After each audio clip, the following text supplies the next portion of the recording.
오늘은 예수 그리스도의 재림에 관련된 두 개의 휴거에 대해서 살펴보도록 하겠습니다.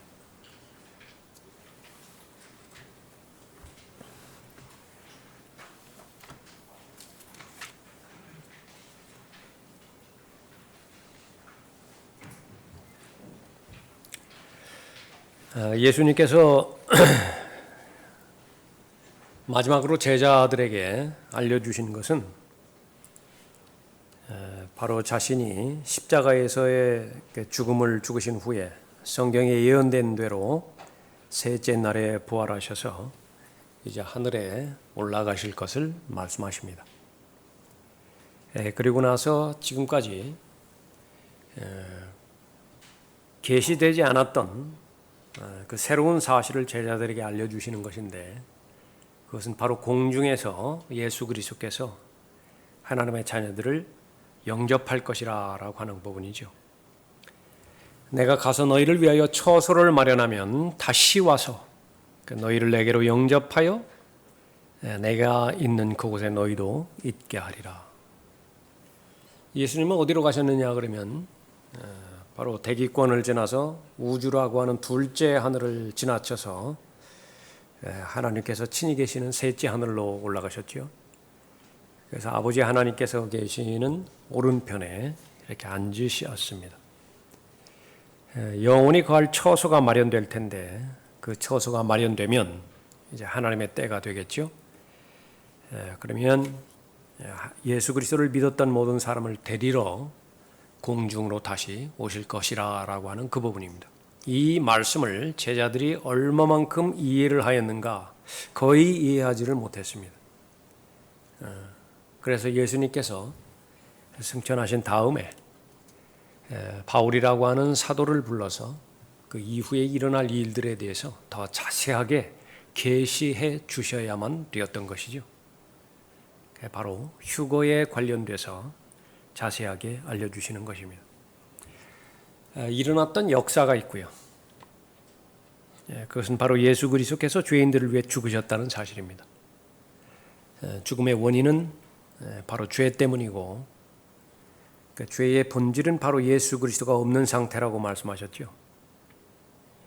그 결과 모든 죄악들이 다 드러나고 일생 동안 하나님과 사람에 대해서 죄를 짓는데, 그 죄에 대한 결과가 죽음이고, 죽음으로 모든 것이 끝나는 것이 아니라, 이것이 성경이 아니면 알 수가 없어요.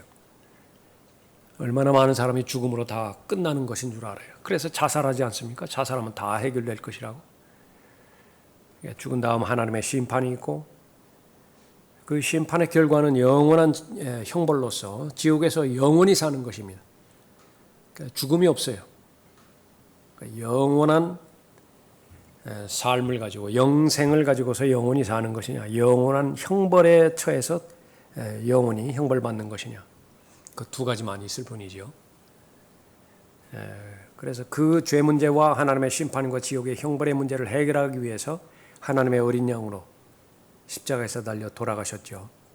그리고 셋째 날에 부활하셨습니다. 그것은 역사예요. 그 사실을 믿을 수 있느냐 믿을 수 없느냐라고 하는 것은 믿음의 문제가 아니라 바로 역사의 무지에, 역사적인 무지 가운데 있는 것이냐 그렇지 않은 것이냐라고 하는 것을 아는 것이죠. 그래서 그리스도인에게 있어서는 예수 그리스도의 죽음과 부활은 이미 지나가 버렸습니다.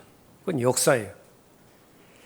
동시에 그분에 관련된 똑같은 사건을 스스로 말씀하시는 것인데, 오실 것이다, 앞으로 다시 오실 것이다. 그 목적들 가운데 하나는 자녀를 데리러 오실 것이다. 그것은 소망입니다. 그런데 이 역사와 앞으로 이루어질 소망이 분리되어진다라고 한다면 그것은 온전한 믿음이 될 수가 없겠죠. 그래서 그 두 가지는 항상 같이 가져가야 됩니다. 우리 그리스도인에게는 역사적 사실이 있고요. 그것은 복음입니다. 고린도전서 15장 3절 이후에 나와 있는 것처럼 죄인들을 위해서 죽으셨고 묻힌 지 사흘 만에 성경의 예언대로 부활하셨습니다. 그 사실을 믿으면 하나님의 심판에서 면죄되고 지옥의 형벌로부터 구출되어지는 거죠. 동시에 다시 오실 예수 그리스도, 그 예수 그리스도는 구원받은 하나님의 자녀들을 영접하기 위해서 예수님께서 다시 오실 것이다 라고 말씀하고 있는 것입니다. 자, 그것을 다시 한번 확인해보고 요약해보면 이 그 첫 번째 우리가 알고 있는 교회의 휴거죠. 이것을 특별히 환난 전 휴거라 그렇게 말했습니다. 그래서 결론적으로 말하고자 하는 것은 교회는 대환란이라고 하는 야곱의 고난의 때를 통과하지 않습니다. 야곱의 고난의 때는 교회의 휴거가 일어나지 않으면 시작할 수가 없어요. 교회의 휴거가 일어나야 비로소 하나님의 경륜, 다음의 경륜이 시작되어지는 거죠. 첫 번째로 교재에 나와 있는 것처럼 휴거는 구원받은 하나님의 자녀들에게 소망이다 그랬습니다. 데살로니가전서 4장 16절이죠.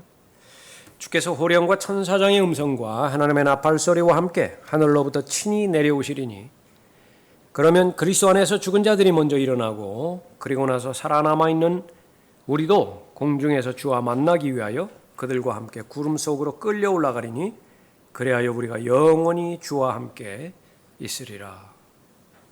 이러한 말들로 서로 위로하라고 그랬죠.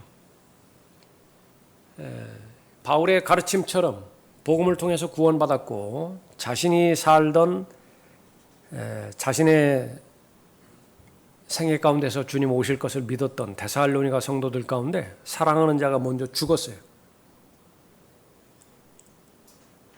그런데 자신이 살아있는 동안에 주님께서 오시면 그리스도 안에서 먼저 죽은 사람들은 어떻게 되는 것이냐? 그러니까 부활 때까지 기다릴 것이냐? 그러니까 그때까지 못 만나는 것이냐? 여러 가지 궁금증들이 있죠. 그러니까 그것이 이제 해결되어지는 것입니다. 그래서 예수 그리스도께서 공중으로 오시면 먼저 죽은 자들이 일어나고 구원받은 자들이 몸에 부활이 일어나는 거죠. 그리고 나서 살아남아 있는 성도들이 그 영광스러운 몸으로 변모돼서 공중으로 올라가는 것입니다. 그러니까 그것이 바로 위로의 말씀이라. 바로 소망의 말씀이죠. 그래서 위로의 소망이 있는 것입니다. 그것을 복된 소망이라고 불렀는데 디도서 2장 13절 말씀이죠. 그 복된 소망 곧 위대한 하나님이신 우리 구주 예수 그리스도의 영광스러운 나타나심을 기다리게 하셨음이니. 전쟁 중에 전쟁의 영향을 받지 않을 사람은 없죠. 아무도 없습니다. 전쟁이 길어진다고 한다면 거기서 일어나는 일들이 얼마나 복잡하겠어요? 얼마나 불편하겠습니까? 사는 것이 아니겠죠. 그런데 그 가운데서도 다른 사람들보다 좀 편안해하는 사람도 있고 다른 사람들보다 좀 넉넉한 사람이 있을 것이에요. 그러지 못한 사람도 있고 그러나 모든 사람들에게 주어지는 희망적인 사실은 전쟁이 끝났다는 소식입니다. 종전이 되었다. 모든 사람에게 영향을 미치게 되어지는 거죠. 복된 소망이라고 하는 것은 바로 구원받은 모든 하나님의 자녀들에게 지금까지의 고난과 역경, 또 마음의 갈등, 또 진리로 인해서 겪게 되어지는 박해, 이 모든 부분들이 다 끝나게 되어지는 것입니다. 그러니까 그것이 바로 복된 소망이라 말씀하고 있죠. 예수 그리스도의 영광스러운 나타나심이에요.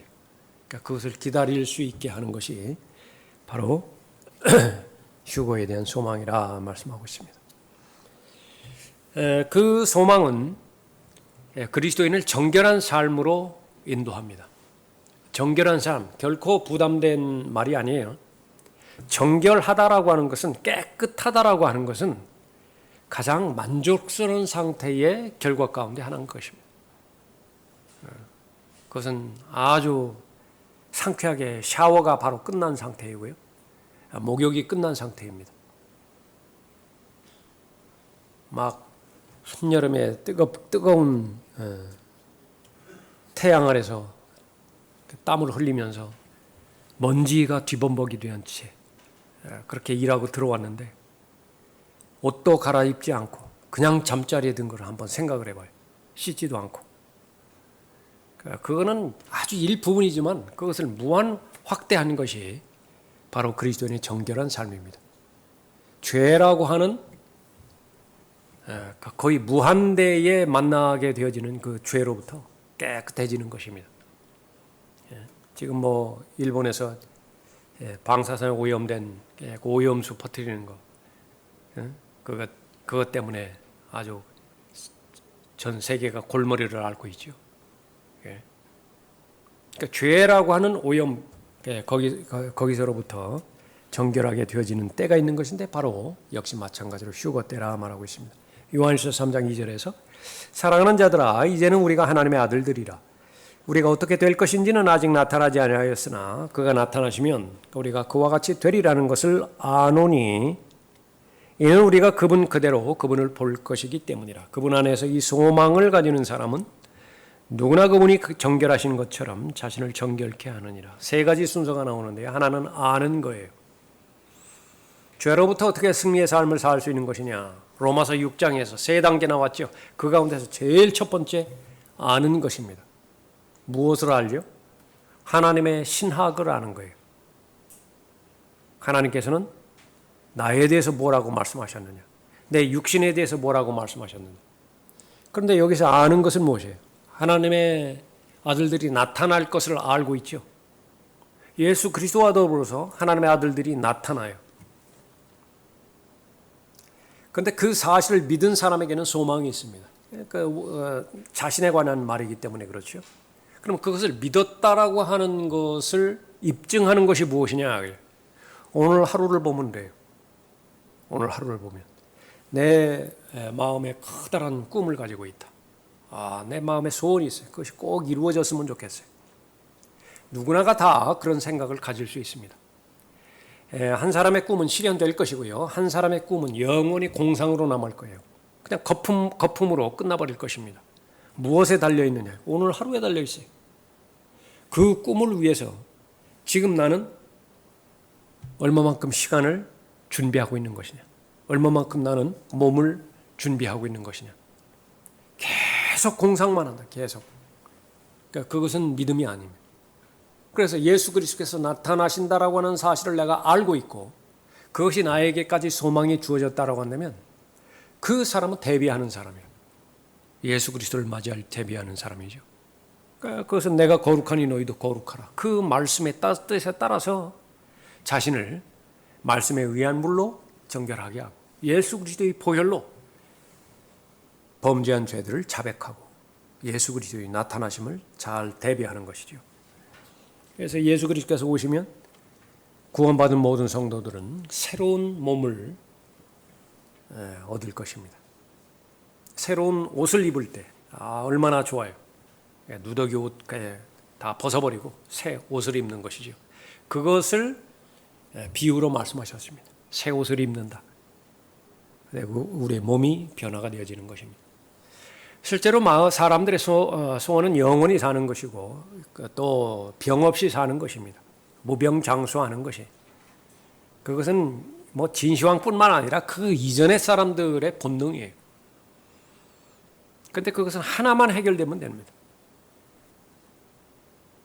시간으로부터 자유롭고 환경으로부터 자유로울 수 있는 몸만 소유하면 돼요. 아무리 그 지독한 바이러스나 세균이 침투를 한다 하더라도 감염이 안 되는 몸이 있다. 가장 지독한 세균과 바이러스 가운데서 최고의 그것은 죄라고 하는 바이러스죠.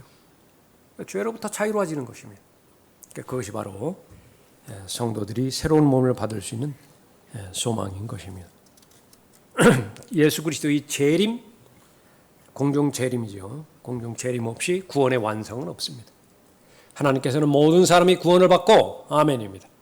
처음에는 지옥의 형벌로부터 구원받는 것만 알았는데 성경에서 말하는 구원, 소테리올로지라고 하는 그 구원이라고 하는 것은 사람들이 생각하는 그 좁은 관점이 아니라 그 넓은 관점에서 우리의 영과 혼과 몸 모두가 다 구원받는 것이에요. 영이 구원을 받고 혼이 구원을 받고 몸이 구원을 받는 것이죠. 최종적인 단계가 몸의 구원인데 새로운 몸을 받을 것입니다. 태어나자마자 사람의 몸은 죽음을 향해서 치닫죠. 그런 관점에서 볼 때에 과연 출생을 축하할 것이냐, Happy birthday to you 할 것이냐, 그것이 의미가 있기 위해서는 하나님의 생명을 소유해야 돼요. 그러면 축하할 일이라. 태어나면서부터 성장한다고 보지만은요, 성장의 기간이 얼마나 돼요? 잠깐 있다가 그 다음부터는 다 성경에 의하면 썩어지는 거예요. 세포가 계속 썩어지는 거예요. 부패하는 거예요. 피가 계속 썩어지는 것입니다. 그런데 그 썩어질 몸, 그거는 완전히 벗어버리고 썩지 않을 몸으로 입는 것입니다. 모두가 다 죽을 몸에 해당되지는 것인데, 그 죽을 몸을 다 벗어버리고 죽지 않을 몸으로 입혀지게 되어지는 것입니다. 그것이 바로 부활하신 예수 그리스도의 몸인 것이죠. 그것이 바로 이제 교회의 심파, 교회의 휴거이고요. 두 번째 살펴볼 것은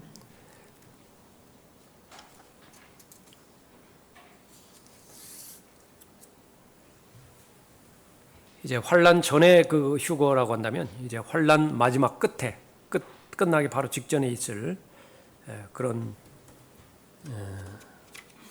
휴거가 되어지는 것입니다. 조금 어려운 부분이지만은 거기에 이 교회가 환난을 통과한다라고 하는 그 부분을 이 부활장에 해당되는 고린도전서 그 15장과 휴거에 해당되는 데살로니가전서 4장을 그 인용해서 교회가 환난을 통과한다. 그렇게 말하고 있는 것인데 이것은 아주 미묘한 부분이기 때문에 정확하게 잘 나눌 수 있어야 됩니다. 거기에 하나님의 나팔 소리라고 있죠.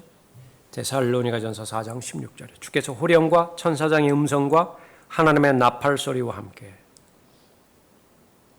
하늘로부터 친히 내려오시리니. 세 가지가 나오는데 호령이 나오죠. 천사장의 음성이 나오죠. 하나님의 나팔 소리가 나온다.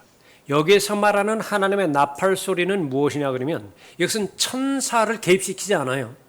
이 나팔 소리라고 하는 것은 천사가 개입되지 않는다. 하나님의 나팔 소리라고 하는데 이것은 결론적으로 하면 하나님의 음성이에요. 그 앞에 천사장의 음성이라고 되어 있죠. 똑같이 천사장이 음성을 내는 것과 마찬가지로 하나님께서 음성을 내시는 것이에요. 이리 올라오라라고 하는 그런 음성을 내시는 것이라. 그런 의미에서 데살로니가전서 4장 16절에 있습니다. 하늘로부터 친히 내려오시리니 그러면 그리스도 안에서 죽은 자들이 먼저 일어난다 말씀하시고요. 요한계시록 4장 1절에서도 이 일 후에 내가 쳐다보니 보라 하늘에 한 문이 열려 있는데 내가 들은 첫 음성은 나팔 소리였으며 그것이 아니라 나팔 소리 같았으며 라고 하는 거예요. 비유로 말씀하셨다. 둘 다 교회의 휴거죠. 데살로니가전서 4장도 그렇고 요한계시록 4장 1절도 그렇고 이리 올라오라 내가 이후에 마땅히 일어나야 할 일들을 내게 보여주리라 그렇게 말합니다. 고린도전서 15장 52절에 마지막 나팔 소리에 눈 깜짝하는 순간에 그러하리라 그렇게 나왔죠. 교재에 그 트럼펫으로 되어 있죠. 그거 잘못된 것입니다. 트럼펫 ET를 지워버려야 돼요. 트럼프예요. 트럼프. 예. 마지막 나팔. Last trump. 예. 요한계시록에서 나오는 것은 트럼펫입니다. 트럼펫. 그런데 물론 그 자체가 중요한 것이 아니라 계속해서 말씀하시는 것은 이 하나님의 음성을 말하고 있다. 마지막 나팔 소리라고 하는 것은 눈 깜짝하는 사이에 그러하리라. 나팔 소리가 나면 죽은 자들이 썩지 아니하는 몸으로 일으켜지며 우리도 변화되리라. 그래서 마지막 나팔 소리 고린도전서 15장 52절에 나와 있는 이것은 last trump, 트럼펫가 아니라 그래서 그것은 하나님의 음성이라고 하는 그 부분입니다. 그래서 요한계시록 8장이라든지 요한계시록 11장이라든지 거기에 천사들이 부는 나팔, 그것은 대환란 때 부는 나팔이죠. 그거하고는 전혀 다르다라고 하는 거예요. 그래서 요한계시록에서 천사들이 나팔을 부는 그 나팔을 데살로니가전서 4장과 고린도전서 15장으로 관련 구절, 병행 구절로 연결시켜 버리니까 그것이 똑같은 나팔로 보았다. 근데 결론을 봤더니 대환란에 봤더니 대환란 동안에 마지막 나팔이 부는 것으로 이제 대환란이 끝나게 되는 것인데 거기에 교회가 있다라고 하는 것이죠. 그것은 아닙니다. 요한이 이 나팔 소리가 바로 실제 나팔 소리가 아니라 하나님의 음성이라고 하는 사실을 더 구체적으로 알려주시는 것이 요한복음 12장 28절입니다. 아버지시여 아버지의 이름을 영화롭게 하옵소서라고 하니 그때 하늘에서 음성이 나기를 내가 그 이름을 영화롭게 하였고 또다시 영화롭게 하리라고 하시더라. 그때 곁에 서서 그 음성을 들은 무리가 말하기를 천둥소리였다라고 하고, 하나님께서 분명히 음성으로 말씀하셨는데 알아듣지 못하는 사람은 천둥소리라 그렇게 말하고 있어요. 또 어떤 사람들은 천사가 그에게 말한 것이라 그렇게 말하기도 했다라고 하는 것입니다. 그래서 이 두 부분을 올바로 바로잡지 못한다라고 한다면 교회가 환란 후에 통과한다. 그것을 그 거짓 신학에 걸려들게 되어지는 것입니다. 좀 더 구체적으로 살펴보면 이 나팔 소리가 들릴 때 한 음성이 들리는데 그것은 바로 양을 집으로 들여보내는 음성입니다. 요한복음 10장 3절에서 그에게 문지기가 문을 열면 양들은 그의 음성을 듣나니 그러면 그는 자기 자신의 양들의 이름을 불러서 이끌어내리라. 각자의 이름을 호명하면서 이끌어내지요. 그래서 이리 올라오라 그렇게 말씀하시는 부분입니다. 구원받은 사람은 다 그 말을 알아들어요. 어린 양의 생명책에 기록된 자신의 이름을 듣는 것이고요. 개별적으로 부르시는 거예요. 개별적으로. 그 다음에 분명하게 또렷하게 이리 올라오라 그렇게 말씀하시는 것입니다. 그러면 비행기가 그 거대한 막 묵중한 그 비행기가 엔진의 그 엄청난 힘으로 그 이륙하듯이 말이죠. 힘이 있어야 되잖아요. 힘이 있어야 중력을 이기고 하늘로 치솟아 올라갈 거 아니겠습니까? 그러니까 그런 엔진의 그 힘과는 비교할 수 없는 성령의 능력으로 올라가는 것입니다. 성령이 있는 사람만 올라가는 것입니다. 예수 그리스도를 믿을 때, 영접할 때 성령께서 내 안에 들어오셔서 바로 구속의 날까지 보증해 주시는 것입니다. 안 떠나신다. 그래서 이끌어내느니라. 양들의 이름을 불러서 이끌어내느니라. 그가 자기 양들을 이끌어낸 후 양떼 앞에서 걸어가면 그 양들이 그를 따라가나니 이는 양들이 그의 음성을 알기 때문이라. 이 요한복음 10장은 상당히 많은 부분에 영적인 영역에서만 그렇게 적용하지만은요, 실제로 교리적인 그 적용이 무엇이냐? 교리적으로 무엇을 말하고 있는 것이냐? 휴거예요. 예수님께서 승천하셨던 예수님께서 오셔서 양들을 부르신다. 셋째 하늘로 인도하기 위해서 온 것이요. 그 특징이 있어요. 특징. 음성을 알아야 됩니다. 누가 알아들을 수 있는 것이냐? 양이면 알아들어요. 그러나 염소라든지 다른 짐승은 알아듣지 못합니다. 일이라든지 알아듣지 못한다. 천둥소리였다. 그렇게밖에 모르는 것입니다. 그러면 이제 따라가는 것입니다. 밑에 설명해 보면 그러나 요한계시록 11장의 일곱째 나팔은 하나님이 아닌 천사가 부는 나팔인데 이 나팔이 울린 후에는 어떤 음성도 들리지 않는다. 특징이 나팔 소리가 들리면 그 다음에 하나님의 음성이 들려야 되는 것인데 요한계시록에서는 천사가 나팔을 분 다음에 어떤 음성도 들리지 않는다. 이 나팔이 울린 후에는 어느 누구에게도 이리로 올라오라고 말하지 않는다. 예수 그리스도께서 땅에 내려오셔서 이 세상 나라들을 이양받으실 것을 말한다. 그 내용이 그 밑에 있는 요한계시록 11장 15절입니다. 그 후에 일곱째 천사가 나팔을 부니 하늘에서 큰 음성들이 있어 말하기를 이 세상의 나라들이 우리 주와 그의 그리스도의 왕국들이 되어서 그분이 영원 무궁토록 통치하시리라고 하더라. 그런데 이 일곱째 천사가 나팔을 불기 전에 11장에서 4장에서 이리 올라와 오라라고 하는 그런 음성이 이미 들렸죠. 순서적으로 볼 때 교회가 먼저 들림받아서 휴거하고 교회의 휴거입니다. 그리고 후에는 바로 대환란 때 이스라엘의 남은 자들의 휴거인 것입니다. 그 이스라엘의 남은 자들의 휴거를 보여주는 것이 모세와 엘리야의 승천이죠. 그래서 모세와 엘리야가 이스라엘의 남은 자들을 예표하는 것인데 환란 끝 바로 직전에서 하늘로 올라가는 것입니다. 그것이 바로 환란 후 휴거라. 두 가지가 있습니다. 환란 전에 하는 환란 휴거가 있고 환란 끝나기 바로 직전에 있는 휴거가 있는 것인데 두 가지를 합해버리면 어떻게 돼요? 합해버리면 교회가 환란 전에 통과한다고 주장하는 사람이 있다. 그럼 요한계시록을 설명을 못해요. 또 요한계시록의 그 관점에서 봤을 때 교회가 환란을 통과한다. 데살로니가전서 4장이라든지 또 고린도전서 15장 그것은 위로가 아니에요. 소망이 아닙니다. 환란을 통과하는데 어떻게 소망이 돼요? 설명을 못하게 되는 거죠. 구원도 마찬가지죠.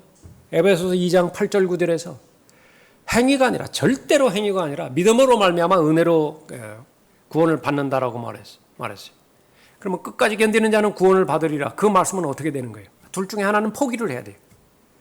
그래서 지금 보수주의자들, 근본주의자들은 마태복음 24장 15절 말씀을 포기한 사람이고요. 여호와의 증인들, 마태복음 24장을 교리로 믿는 사람이죠. 끝까지 견뎌야 된다. 끝까지. 그 사람은 에베소서 2장을 포기한 사람들이라. 그러니까 진실은 무엇입니까? 진리는. 두 가지가 다 진리예요. 다만 경륜이 다를 뿐이라. 교회에게 교리로 준 말씀이 있고 대환란 때 유대인의 남은 자들에게 교리로 준 말씀이 있는데 그것을 구분하지 못할 뿐이죠.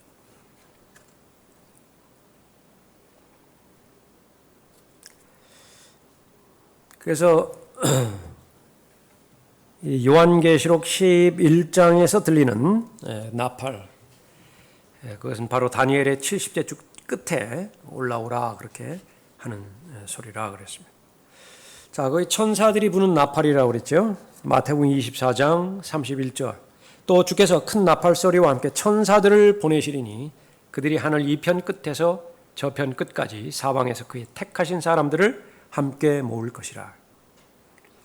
이것은 결론적으로 말하면 그리스도인들을 말하는 것이 아니라 대환란 때의 이스라엘의 남은 자들을 말하는 것인데 성경에서 그 사람들을 가리켜서 택한 자들이라 그렇게 말하고 있습니다. 그런데 이 택한 자들을 에베소서 1장에서 세상의 기초가 놓이기 이전에 예정된 그 사람들하고 구분을 하지 못해요. 그렇기 때문에 또 마찬가지로 마태복음 24장 31절에서 일어나는 휴거, 이것을 교회 휴거로 그렇게 본다. 그러나 그것이 바로 유대인의 남은 자라고 하는 사실을 두 가지를 통해서 우리가 살펴보는 것인데, 먼저 마태복음 24장 29절에 때가 나오죠. 때. 그 날들의 환란 후에, 환란은 이미 통과 중이에요. 거의 끝날 때라고요. 그러니까 환란을 통과한 것입니다. 그렇기 때문에 이 부분은 그리스도인에겐 교리적으로 적용이 되지 않는다. 환란 후에 즉시 해가 어두워지며 달이 그 빛을 내지 아니하며 별들이 하늘에서 떨어지고 또 하늘들의 권능들이 흔들릴 것이라. 이에 해당하는 택함 받은 자들은 교회 시대에 구원받은 그리스도인이 아니다. 이 마태복음 24장 24절에서도 거짓 그리스도들과 거짓 선지자들이 일어나서 큰 표적들과 이적들을 보여주어 할 수 있다면 그 택함 받은 자들도 미혹하리라. 여기서 택함 받은 자들, 이것은 마태복음이 교리적으로는 마태복음 27장 십자가가 나오기 전까지는 다 구약 상황이라고 알고 있죠. 구약을 모르면 마태복음이 해석이 안 된 부분인데, 일관되게 그러면은 계속해서 성경에서 이 택함 받은 사람들을 누구라고 지칭하는 것이냐? 그 수없이 많은 구절에서 이스라엘을 말하는 거예요. 몇 구절을 살펴보면 이사야 45장 4절에 내 종 야곱 곧 나의 택한 이스라엘이라. 성경에서 그렇게 표현하는 거예요. 나의 택한 이스라엘이라. 이사야 65장 9절에서도 내가 야곱에게서 씨를 내고 유다에게서도 유다에게서 내 산들의 상속자를 내리니 나의 택한 자가 그것을 유업으로 받고 그랬죠. 그럼 하나님의 택한 자는 누구를 말하는 것이냐? 그리스도인인 것이냐? 여기에 무슨 그리스도인이 있어요? 이사야에. 신약에도 그리스도인이 없어요. 사도행전 2장, 3장, 4장에도 그리스도인이 없다고요. 그리스도인은 사도행전 11장에 가서야 나타난다. 이사야 65장 22절에서도 자기가 지은 곳에 다른 사람이 살지 아니할 것이며 자기가 심은 것을 다른 사람이 먹지 아니하리라. 이는 내 백성의 수명이 나무의 수명과 같겠고 나의 택한 자, 구체적으로 나의 택한 자 그렇게 말했을 때 유대인을 가리키는 것입니다. 성도가 두 가지 그 성도로 그렇게 나는 것인데 대환란 바로 이전에는 하나는 구약 성도이고 하나는 신약 성도예요. 대환란을 거치는 성도, 환란 성도라고 또 우리가 볼 수 있지만 결국 환란 성도는 구약 성도와 같은 개념이라. 그 구약 성도에 해당되어지는 부분이 다니엘 7장 18절에서 인용되고 있죠. 그러나 지극히 높으신 분의 성도들이 그 왕국을 얻으리니 영원하고 영원 무궁한 그 왕국을 차지하리라. 여기서 말하는 성도들은 누구냐? 유대인들이에요. 또 7장 21절에서 내가 보니 이 뿔이 성도들과 싸워 그들을 이기더라. 옛날부터 계신 분이 오시니 지극히 높으신 분에게 성도들에게 심판이 주어졌고 그 때가 이르자 성도들이 그 왕국을 차지하더라. 내가 보니 이 뿔이 적그리스도를 말하는 것인데 성도들과 싸워서 그들을 이기더라. 여기에 성도들을 그리스도인이라고 한번 적용시켜 보세요. 그럼 마귀가 그리스도인과 전쟁을 벌이는데 사탄이 이겨요? 그런 일이 있을 수가 없어요. 이미 승리하신 예수 그리스도께서 내 안에 계시기 때문에 하나님의 말씀에 전신갑옷으로 무장했기 때문에 사탄과 싸워서 패배하지 않는다. 다만 패배하기로 결심할 때만 패배하는 거예요. 그래 여기에서는요. 성도들을 이기잖아요. 구약 성도를 말하는 것입니다.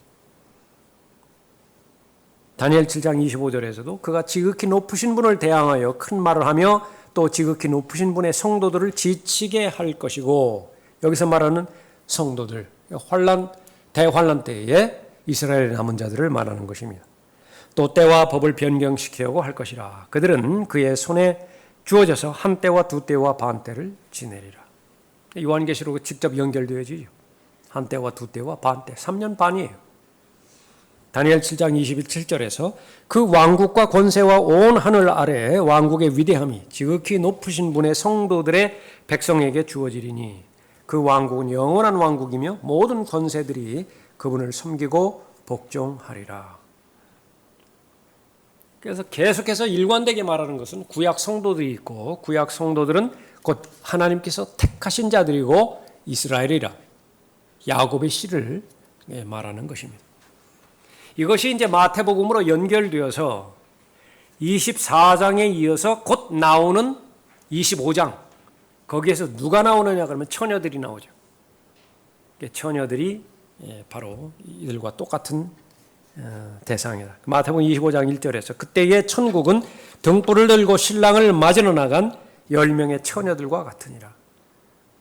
그래서 이 혼인과 관련돼서 혼인하는 대상이 있고 신랑이신 예수 그리스도와 혼인한 대상, 그것은 바로 교회죠. 구원받은 그리스도인의 몸이고 거기에 손님으로 온 사람들이 있다. 손님으로. 결혼하기 위해서 온 것이 아니라 그 결혼식에 손님으로 온 사람들이 있는데 그 사람들 가운데 하나가 이 10명의 처녀들이라. 이 처녀들은 누구와 결혼하지 않는다. 누군가를 맞으러 갈 뿐이다. 그랬습니다. 휴거가 되자면 예수 그리스도는 공중으로 오셔서 공중에서 성도들을 맞이할 것인데 환난 후 휴거 때는 예수 그리스도는 구름 위에 앉아 계신다 말씀하셨습니다. 요한계시록 14장 14절에서 또 내가 보니 보라 흰 구름이라 그 구름 위에 인자와 같은 이가 앉았는데 그분의 머리에는 금면류관을 썼고 손에는 예리한 낫을 가졌더라. 그때 다른 천사가 성전에서 나와 구름 위에 앉으신 그분께 큰 음성으로 부르짖기를 주의 낫을 대어 곡식을 거두소서 주께서 거두실 때가 되었으니 이는 땅의 곡식이 익었음이니다라고 하더라. 환난 성도의 휴거입니다. 환난 후 휴거라고. 특징 가운데 하나는 이때 들림받은 자들은 그리스도의 심판석을 바라보지 않는다. 이 사람들 그리스도의 심판석과 아무 상관이 없어요. 이때 들림받은 사람들은. 그런데 이 사람들도 상과 유업과 보상을 받아야 될 거 아니겠어요? 그럼 이 사람들은 언제 심판을 받습니까? 큰 백보자 심판 때. 그 큰 백보자 심판 때는 두 가지의 심판이 병행해서 이루어지는 것입니다. 정죄의 심판이 있고요. 불못으로 들어가기 바로 직전에 정죄의 심판이 있다. 또 하나는 대환란 때에 천년왕국 때에 수고, 하나님을 위해서 수고한 믿음을 지킨 그 부분에 대해서 보상을 받기 위한 심판이죠. 그래서 이때에 들림받은 사람들은 그리스도의 심판석 관계가 없고요. 또 이 사람들은 하나님의 어린 양 예수 그리스도와 혼인하지 않습니다. 혼인식 때 손님으로 등장하는 사람이라. 그것을 보여주는 것이 마태복음 22장 9절의 말씀입니다. 그러므로 너희는 대로로 나가서 사람들을 만나는 대로 전부 혼인식에 청해오라. 신랑과 신부는 한 사람인데 한 사람뿐인데 손님들은 가득 채워야 되는 것입니다. 이 가득 채운 이 손님들 그 가운데 하나가 환난 후 성도들이라. 환난 후 휴거에 참여했던 성도들입니다. 예수 그리스도께서 아마겟돈에 도착하기 전에 대환란 거의 끝에 누군가는 예수 그리스도를 본다 그랬습니다. 직접 보는 거예요. 이들 택함받은 자들이 환난 후 휴거에서 살아남을 조건 몇 가지가 성경에 예시대로 나오는데 첫째는 마음이 순결해야 돼요. 마태복음 5장 8절에서 마음이 순결한 자들은 복이 있나니 그들이 하나님을 볼 것이며 얼마든지 그리스도인도 이 말씀을 영적으로 적용할 수 있어야 됩니다. 또 그래야만 되고요. 그러나 여기에서 교리적으로 직접적으로 말씀하는 대상이 있는데 실제 눈으로 보는 것입니다. 그러니까 요한계시록 1장 한번 보십시오.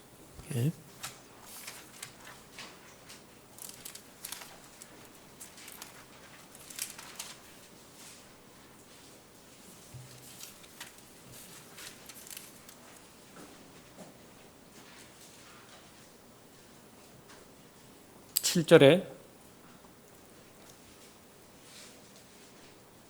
보라 구름들과 함께 오시리니 모든 눈이 그를 볼 것이며 그를 찌른 자들도 볼 것이요 또한 땅의 모든 족속이 그로 인하여 애곡하리라. 그대로 되리로라.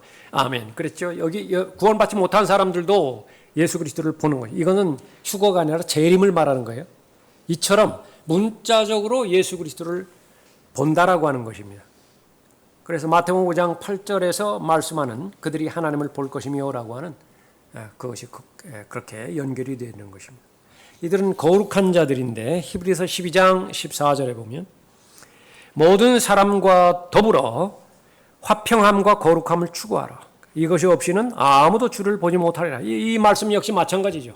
우리 모두에게 적용돼요. 영적으로 적용해서 매일매일마다 거룩한 상태에서 화평함과 거룩함을 추구해야 돼야 말씀과 기도를 통해서 하나님과 교제하죠. 그러나 교리적으로는 실제로 보는 것이에요. 그 기간은 언제인 것이냐? 대환란 기간입니다. 이 사람들은 깨어있는 사람들이라고 말하는데 히브리서 9장 28절에서 그리스도께서도 많은 사람의 죄들을 담당하시려고 한 번 드려지셨고 두 번째 나타나시네. 첫 번째 나타나실 때는 하나님의 어린 양으로 나타나시고요. 그 죽을 목적으로 나타나시는 거예요. 죽기 위해서 오신 거예요. 두 번째 나타날 때는 두 번째는 자기를 바라는 자들을 구원에 이르게 하시려고 죄 없이 나타나랴. 죄와는 무관하게 죄를 처리하는 것과는 무관하게 죄 없이 나타나게 되리라. 여기에서 자기를 바라는 자들 교리적으로 대환란 때에 이스라엘의 남은 자들입니다. 환난 성도들이라.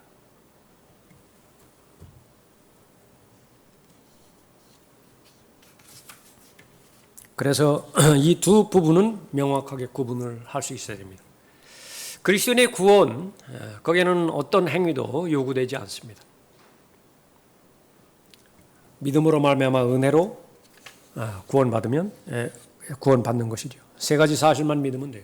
내가 하나님 앞에 죄인임을 인정하고요.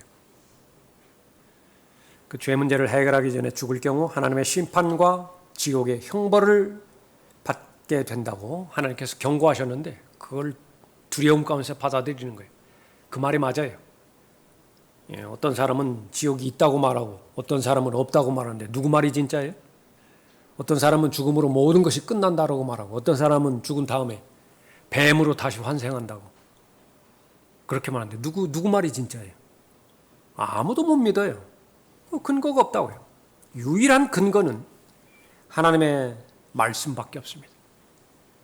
한 번 죽는 것은 사람들에게 정해진 것이고 그 뒤에는 심판이 있어요.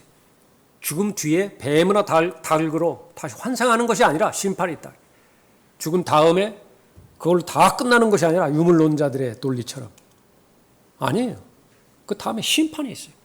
그 심판에서 면제받지 못하면 무죄 판결을 받지 못하면 어떻게 돼요? 지옥의 영원한 형벌 가운데서 들어가는 것입니다. 그것이 바로 저주받은 생이에요. 너희 저주받은 자들아 내게서 떠나 마귀와 그의 천사들을 위하여 준비한 영원한 불 속으로 들어가라. 그 영원한 불이에요.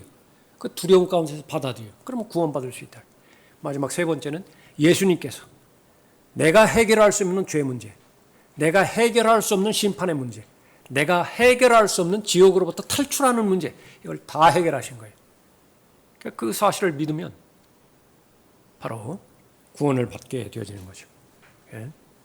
교회에 열심히 다녀서 구원받는 것이 아니라 마음으로 믿으면 구원받는 것입니다. 가장 쉬운 것이에요. 왜 그렇습니까? 구원은 선물이라고 말씀하셨기 때문에 선물을 감사함으로 받아들이면 구원을 받는 것이다. 그러나 그 선물을 고의적으로 거부했을 때는 정죄의 대상이 되어지는 거죠. 그 사람들은 이제 예수 그리스도께서 공중으로 이리 올라와라 그렇게 그 말이 들리면 올라가는 것입니다. 그러나 또 하나의 휴거가 있는데 그것은 환난 후 휴거지요.